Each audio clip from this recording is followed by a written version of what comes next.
Karibu katika channel yako pendwa ya Feaboy kwa update zote kuhusu ajira, elimu pamoja na mbinu mbalimbali za kuweza kutengeneza pesa kupitia simu yako ya mkononi. Katika video ya leo utakwenda kuangalia matokeo ya usaili wa vitendo uliofanyika tarehe 19 mwezi wa kwanza 2026.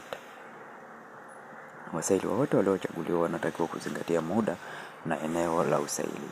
Aidha, wasaili wote wanakumbushwa kuwa na vyeti halisi pamoja na kitambulisho kwa ajili ya utambuzi.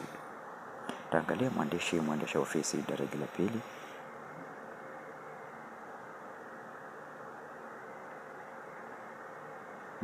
Mwendesha ofisi daraja la pili kama wanavyoonekana practical interview result, MDA pamoja na LGA.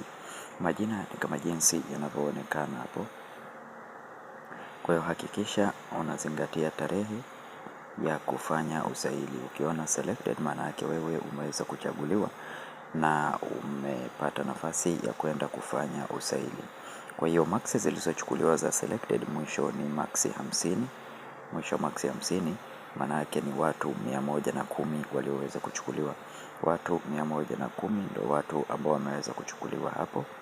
Na ukiona not selected maana yake hukuchaguliwa. Kwa hiyo usikate tamaa, omba tena pale nafasi zitakapoweza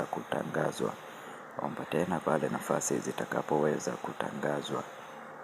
Na kama katika channel hii ya Feaboy, tafadhali bonyeza neno subscribe video hii na share video hii.